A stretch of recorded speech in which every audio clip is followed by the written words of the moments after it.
Assalamualaikum warahmatullahi wabarakatuh. Bersama dengan saya Budi Agustina lagi. Yuk teman-teman kita belajar lagi dan belajar lagi. Semoga kita menjadi manusia yang makin hari makin nambah ilmu ya. Kali ini kita akan membahas tentang TB paru ya, tuberkulosis yang menyerang paru. Sejatinya tuberkulosis itu bisa menyerang semua organ ya teman-teman ya, tidak hanya di paru saja. Tapi kali ini kita akan membahas tentang TB paru ya. Baik, kita akan belajar tentang definisi TB paru, etiologi, klasifikasi, tanda dan gejala, pemeriksaan fisik dan penunjang tata laksana serta diagnosa keperawatan yang mungkin muncul pada pasien dengan TB paru. Nah, kita masuk dalam definisi apa sih itu TB paru ya. Saya ambil beberapa referensi di sini ya teman-teman ya untuk kita jadikan acuan definisi ya. Tapi nanti teman-teman bisa mencari literatur lain, ya sumber lain, ya karena memang banyak sekali sumber-sumber yang kita bisa gunakan, ya referensi-referensi yang kita bisa gunakan. Ya. Penyakit infeksi yang disebabkan oleh Mycobacterium tuberculosis dengan gejala yang sangat bervariatif. Ya. Jadi dari definisi aja udah ketahuan penyebabnya apa, Mycobacterium tuberculosis. Jadi kalau tidak terkena Mycobacterium tuberculosis maka bukan TB. Ya. Segala sesuatu yang terkena dengan Mycobacterium tuberculosis kita katakan TB. Ya. Nanti tergantung dari organnya yang kena. Ya, kalau paru berarti kita katakan TB paru. Kalau tulang, TB tulang. Seperti itu ya teman-teman ya. Referensi lain menyatakan bahwa penyakit yang daya penularannya sangat tinggi dan sistematik ya. Nah, jenis bakteri ini merupakan bakteri yang tahan asam dan bersifat aerob. Aerob itu apa ya? Aerob itu bakteri yang membutuhkan oksigen untuk metabolisme dirinya sendiri, metabolisme bakterinya itu sendiri. Jadi nanti akan kelihatan nih teman-teman, area paru-paru yang banyak oksigennya dia akan lebih suka di situ. Karena apa? Karena sifat bakterinya adalah aerob. Ya. Definisi lain menyatakan bahwa tuberkulosis dapat menyerang ke seluruh organ tubuh. Ya. Namun lokasi yang terbanyak adalah di paru-paru. Kenapa? Karena paru-paru adalah sumber oksigen, ya. Matching nih dengan sifat si kuman atau si bakteri yang bersifat aerob, ya. Tadi menggunakan oksigen untuk metabolisme tubuhnya sendiri, begitu ya. Nah, tak kenal maka tak sayang ya. Penyebabnya pasti kuman atau bakteri aerob yang namanya tuberkulosis, Mycobacterium tuberculosis ya, yang bersifat tahan asam. Nah, ini bentuknya ini pipih panjang ya, teman-teman. Bentuknya pipih panjang, khas sekali. Ini secara mikroskopik. Ya, secara mikroskopik. Nah, tadi di beberapa referensi menjelaskan bahwa tidak hanya paru-paru saja yang bisa terkena TB atau tuberkulosis ya. Kalau di kulit kita sebut dengan TB kulit. Kalau di tulang atau sendi kita sebut dengan TB tulang dan sendi atau spondilitis TB. Ya, jadi kalau misalkan kita mendengar, oh pasiennya yang terkena spondilitis TB, berarti TB tulang atau sendi. Ya. Lalu untuk syaraf dan otak, ya kita sebut dengan meningitis TB. Jadi peradangan pada lapisan meningan yang diakibatkan oleh bakteri Mycobacterium tuberculosis. Ya. Kalau di mata kita sebut dengan TB mata. Jadi sebenarnya banyak organ yang bisa terkena oleh TB. Ya. Namun yang paling sering adalah paru-paru. Nah, jenis TB berdasarkan perjalanan penyakit nih hanya ada dua nih teman-teman, primer dan sekunder. Apa sih bedanya primer?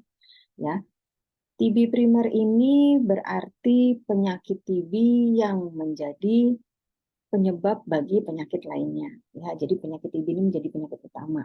Ya, jadi misalnya nanti TB lalu kemudian menjadi pneumonia. Nah, berarti TB-nya ini secara perjalanan penyakit yang terjadi adalah TB-nya dulu. Maka TB ini kita sebut dengan penyakit primer, sedangkan pneumonia kita sebut dengan penyakit sekunder.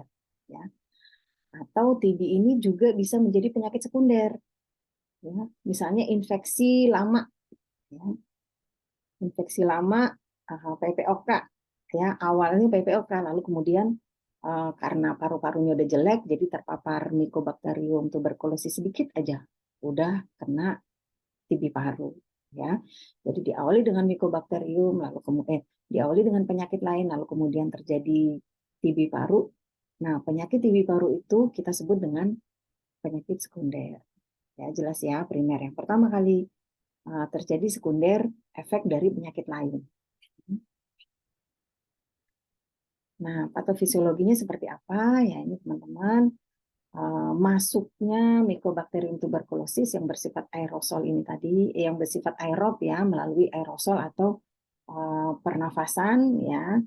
Dalam hal ini penularannya melalui droplet. Droplet itu cairan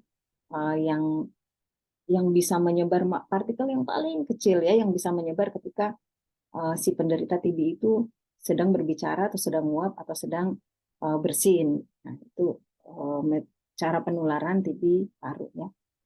Lalu kemudian terjadi initial infection di dalam tubuh pasien yang masih sehat, ya, pasien baru dalam ini ya.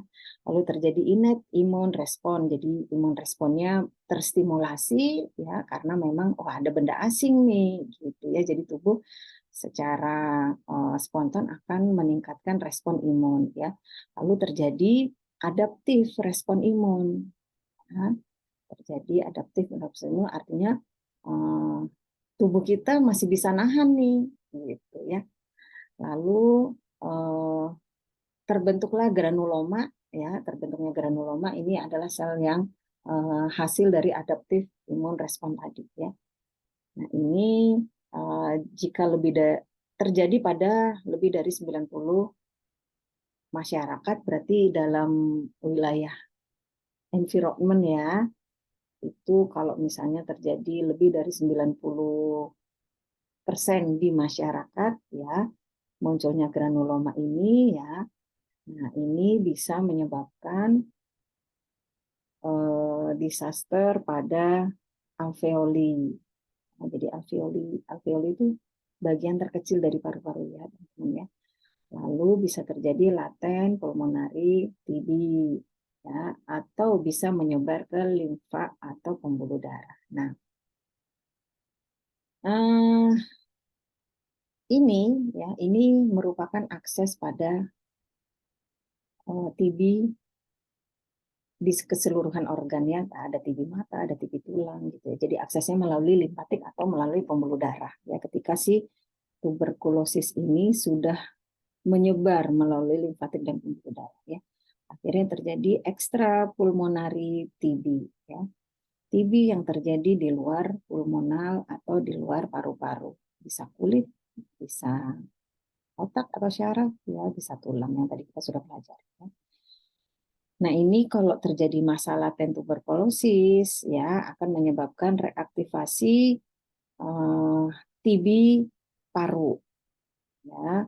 Kalau misalnya digestidnya pada makrofag alveoli terjadi ya, maka terjadi proses penyembuhan secara spontan. Nah, jadi ada 3 kemungkinan yang bisa terjadi ketika manusia itu didapati sel granuloma sebesar lebih dari 90%. Nah, ada 3 kemungkinannya, teman-teman ya. Baik, kita masuk tanda dan gejala. Tanda dan gejala. TB paru ini dinobatkan sebagai the great imitator. Kenapa the great imitator? Karena tanda dan gejalanya ini mirip-mirip hampir sama dengan banyak penyakit lain, misalkan influenza, ya, pneumonia. Jadi apa yang membedakan, Bu? Yang membedakan adalah spesifik pada pemeriksaan kuman tahan asam.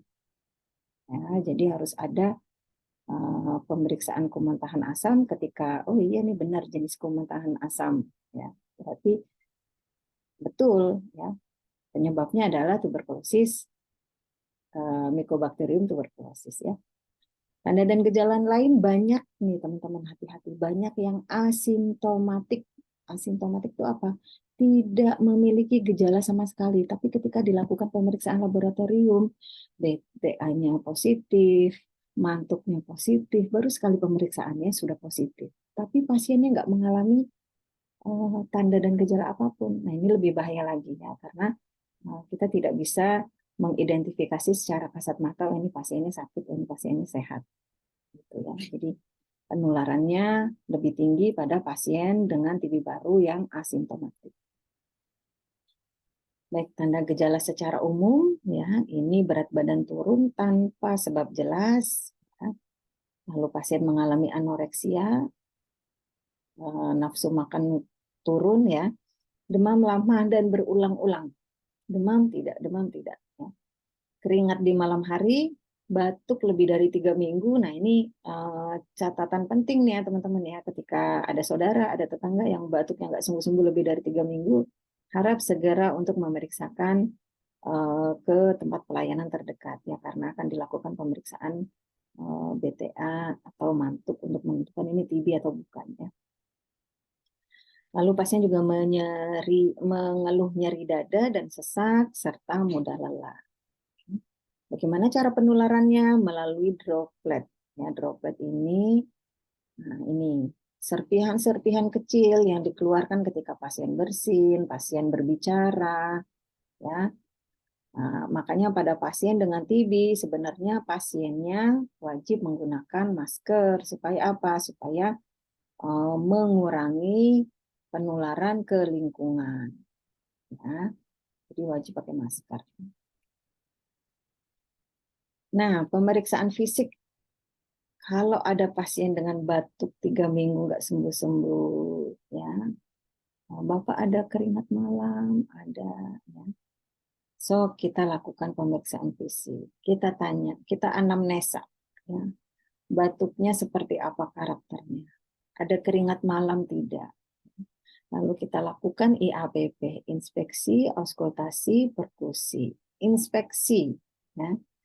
Kita lihat batuknya, lalu kemudian ada atau tidak sesak dari pergerakan dinding dada, ada atau tidak retraksi dinding dada. Ya, retraksi dinding dada itu pada saat ngambil oksigen itu dalam sekali. Ya, jadi kalau misalkan bajunya kita buka untuk kita lakukan inspeksi, ini tulang-tulang iganya terlihat pada saat pasien melakukan inspirasi maksimum. Ya. Itu namanya retraksi dinding dada. Lalu kemudian kita lihat juga ada nggak pembesaran kelenjar getah bening, benjolan di beberapa titik yang menjadi pusat dari kelenjar getah bening. Ya. Lalu kemudian untuk auskultasi kita dengarkan menggunakan stetoskop. Ya, apakah terdapat ronki basah? Ya, biasanya kalau TB paru positif ronki basahnya. Ya. Lalu kemudian untuk perkusi kita lakukan apakah ada suara pekak? Ya, nah ini kalau suara pekak ini berarti terdapat efusi pleura pada pasien. Ya, sok atau dilihat kanan apa kiri efusi pleuranya. Ya, nanti kita cross check dengan pemeriksaan penunjang radiologi atau ronsen. Ya. Baik, untuk pemeriksaan penunjang yang kita bisa lakukan adalah tes mantuk ya, atau PPD tes. Nah ini dilakukan 3 kali ya. Jadi kalau pertama positif, kedua positif, ketiga positif ini sudah dipastikan positif ya teman-teman ya. Tapi kalau pertama negatif ya, jangan berhenti sampai di situ, dilakukan yang kedua ya. Khawatirnya negatif palsu ya. Jadi sebenarnya positif tapi hasil pemeriksaan pertama negatif ya. Lalu kemudian lakukan ronsen paru, pemeriksaan darah terkait dengan apakah jumlah leukosit ini meningkat atau tidak. Kalau jumlah leukosit meningkat, kemungkinan memang penyebabnya adalah bakteri. Ya, jadi penyebabnya ini Mycobacterium tuberculosis kalau memang meningkat ya. Lalu cek sputum BTA, bakteri tahan asam ya. Jadi kita minta pasiennya untuk mengeluarkan sputumnya atau dahaknya, lalu kemudian kita cek di laboratorium BTA. Kalau memang dia jenis BTA ya, bakteri tahan asam ya. Cocok nih, berarti TB nih gitu ya. Ada juga tes darah IGRA, interferon gamma release assay. Ya. Lalu bronkoskopi dan CT scan. Ya, CT scan ini untuk menentukan jenis TB yang lain ya. Tata laksana. Jadi kalau misalkan pasiennya sudah terkena TB, apa yang harus dilakukan?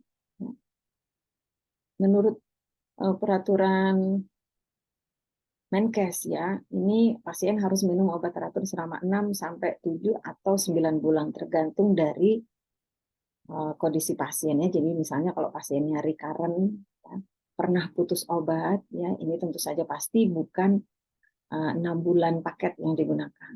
Ya, yang digunakan adalah 7 atau bahkan 9 bulan. Ya, pernah putus obat, lalu kemudian berapa kali putus obatnya? Kalau nggak salah 3 kali. Waduh, 3 kali putus obat. Ya, berarti saking udah 3 kali kemungkinan memang Mycobacterium yang dorman atau yang tidur di dalam paru-paru itu pasien itu makin resisten sehingga membutuhkan terapi obat yang lebih lama lagi. Ya, jadi pastikan bila ada pasien yang mendapatkan obat anti TB, ya, itu diminum secara rutin dan jangan sampai putus. Lalu ini melibatkan anggota keluarga untuk mengawasi dan memastikan pasien minum obat TB dengan benar. Kenapa? Ya, karena yang tadi dipastikan pokoknya pasiennya harus minum, jangan sampai telat. Nah, ini farmakoterapinya ya, ada isoniazid, singkat dengan INH, rifampicin R, pyrazinamide Z, ya, streptomycin E, dan ethambutol E. Ya, ini paketan obat-obat TB ya teman-teman. Jadi banyak obat TB-nya. Ini teman-teman pernah mendengar, aduh pasien TB itu malas banget minum obatnya karena banyak. Nah, karena memang banyak. Ya. Tapi kalau kita mendengar kayak gitu, kita harus bisa motivasi pasien untuk tetap mengkonsumsi obat sesuai dengan jadwal. Ya, jangan sampai putus obat. Ya. Karena ya tadi 1 bulan, rencananya 6 bulan, baru 1 bulan udah putus. Nanti terapi yang kedua ya bisa jadi sampai 7 bulan atau 9 bulan lebih lama lagi minum obat. Baik, tahap pengobatan untuk pertama kali TB, ya, bukan recurrent atau bukan putus obat. Ya. Yang pertama adalah tahap intensif, ya, kurang lebih 2-3 bulan. Ya. Nah, pada tahap ini mempertaruhkan proses penularan. Jadi kalau misalkan tahap ini sukses, oke, maka si pasien mampu menurunkan persentase penularan kepada orang lain. Ya. Tapi kalau misalkan tahap intensif ini tidak bisa dijaga atau gagal obat, ya maka pasien ini memiliki tingkat penularan ke orang lain lebih tinggi. Ya, jadi fase ini merupakan tahap pertaruhan pada proses penularan. Ada yang pernah dengar TB aktif, TB pasif? TB aktif itu lagi apa ya? Lagi bisa-bisanya menularkan ke orang lain, ya kita sebut dengan TB aktif. Nah, biasanya kalau di rumah sakit ada pasien dengan TB aktif, kita tempatkan di ruang isolasi. Ya, jadi karena lagi bisa nular-nularin ke orang lain, jadi berbahaya sekali untuk TB aktif ya. Lalu kemudian tahap lanjutan 4-7 bulan atau 4-6 bulan atau 4-9 bulan ya. Nah, ini tujuannya adalah membunuh bakteri yang dorman. Bakteri yang dorman itu apa, Bu? Bakteri yang ngumpet tidur di dalam paru-paru kita yang banyak mengandung oksigen. Nah, seperti itu. Bu, bagaimana kalau TB lain? Apakah pakai obat TB tulang kah? TB meningitis TB lah, apakah pakai obat? Tetap pakai obat. Ya, karena penyebabnya adalah Mycobacterium tuberculosis.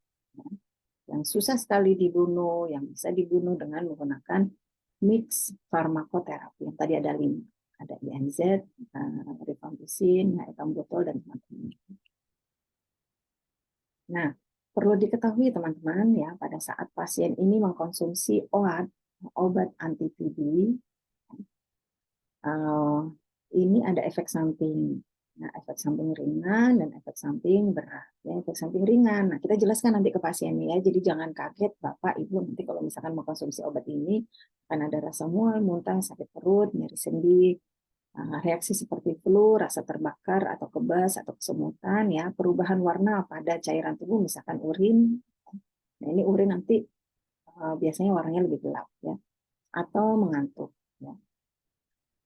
Atau kebingungan, ruam pada kulit, shock, pasien matanya terlihat ikterik atau kuning. Nah, ini mungkin terjadi pada pasien yang mengkonsumsi OAT. Ya, kita sampaikan ini, jadi nanti dia nggak bingung, ya kok jadi kayak gini ya, kok jadi kayak flu ya, nggak minum obat lagi deh, gitu. Bahkan bahaya. Sedangkan obat-obat ini kan nggak boleh berhenti ya. Nah, pada pasien dengan tata laksana OAT, ya ini harus melakukan kontrol rutin. Nah, apa sih tujuan pasien? Kita suruh kontrol ya, untuk memantau kemajuan pengobatan ya. Pada saat kontrol kita anjurkan pasien untuk membawa obat sebelumnya. Ya, kita cek ya, apakah dari jumlah obat itu akan kelihatan apakah pasien pernah bolong atau tidak. Ya. Lalu tujuan yang lain mengetahui efek samping pengobatan. Ada nggak perubahan warna urin? Ada nggak merasa ngantuk mulu? Nah, kita kontrol itu efek samping obat ya. Jika dimungkinkan kita akan berikan obat tambahan sebagai upaya mengurangi efek samping obat. Nah, pada saat pasien kontrol juga merupakan ajang untuk kita memberikan penkes. Nah, untuk kita memberikan penkes. Apa saja yang harus dilakukan pasien untuk menurunkan penularan. Ya. Apa saja yang harus dirubah dari lingkungan pasien untuk si kuman itu tidak suka ngumpet di rumah. Ya. Misalnya harus ada matahari, sirkulasi udara harus terbuka, harus bagus. Kan, seperti itu. Dan tentu saja pada saat kontrol pasien ini kita berikan obat lanjutan, ya misalkan kontrol sebulan, ya kita kasih obat bulan kedua, lalu kita kasih obat bulan ketiga dan sebagainya, ya sampai selesai. Nah, penkesnya apa sih yang kita berikan? Ya, kita pastikan pada pasien bahwa TB ini dapat disembuhkan dan bukan aib. Nah, ini di masyarakat masih menjadi momok bahwa TB ini merupakan aib. Nah, sebenarnya tidak. Ya. Hanya cukup diisolasi pada saat pasiennya mengalami TB paru aktif. Ya, bagaimana cara menurunkan persentase penularan pada TB paru, yaitu tadi pengobatan awal ya 2-3 bulan ini harus intensif, jangan sampai bolong ya. Kalau kemudian penkes yang lainnya kita berikan informasi minum obat secara teratur dan benar selama 6-9 bulan ya, tergantung dari pasien ya. Makan TKTP tinggi kalori, tinggi protein. Nah, jadi makan yang bergizi, istirahat yang cukup, memperhatikan efek samping pemberian obat. Ya. Baik, ini cara pencegahan penularan TB yang kita berikan penkesnya ke pasien ya teman-teman. Ya, ini ventilasi udara yang baik, ya. Minum obat yang teratur, menutup mulut saat batuk dan bersin dengan tisu atau sapu tangan atau dengan menggunakan lengan pasien ya untuk menutupi bersinnya. Ya. Tidak membuang dahak sembarangan, buang dahak ke lubang WC. Ini yang perlu kita informasikan ke pasien. Nah, karena kalau dia buang dahak sembarangan, bisa ketularan ke masyarakat atau ke keluarga. Nah, baik teman-teman, ini adalah diagnosa keperawatan yang mungkin muncul pada pasien dengan TB. Ya. Persihan jalan nafas tidak efektif, perubahan nutrisi kurang dari kebutuhan tubuh, kurang pengetahuan mengenai kondisi aturan, tindakan dan perpindahan atau penularan pada kuman TB. Nah, ini mungkin saja terjadi ya. Tapi tidak harus ada pada semua pasien, bergantung dari kondisi pasien masing-masing. Ya.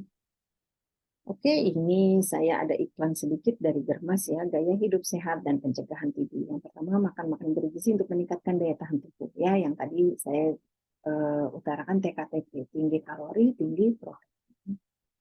Lalu membuka jendela agar rumah mendapat cukup sinar matahari dan udara segar, menjemur alas tidur agar tidak lembab, mendapatkan suntikan vaksin BCG bagi bayi baru lahir hingga berusia 2 bulan untuk menghindari TB berat. Ya. TB berat ini meningitis dan TB miliar. Ya. Olahraga teratur dan tidak merokok. Nah, ini pesan-pesan yang wajib disampaikan pada pasien dengan TB. Ya, karena apa? Karena pasien itu sangat rentan untuk menularkan TB-nya ke orang lain, baik keluarga maupun masyarakat. Jadi pasien harus sadar apa yang harus saya lakukan dan apa yang tidak boleh saya lakukan. Ya. Baik, Indonesia Sehat, kita berantas TB dengan pos TB, yaitu temukan, obati, sampai sembuh tuberkulosis. Ya. Baik, terima kasih teman-teman. Itu saja dari saya. Mohon maaf jika ada kesalahan. Kita lanjutkan diskusi tanya jawab di grup WA. Ya, terima kasih. Wassalamualaikum warahmatullahi wabarakatuh.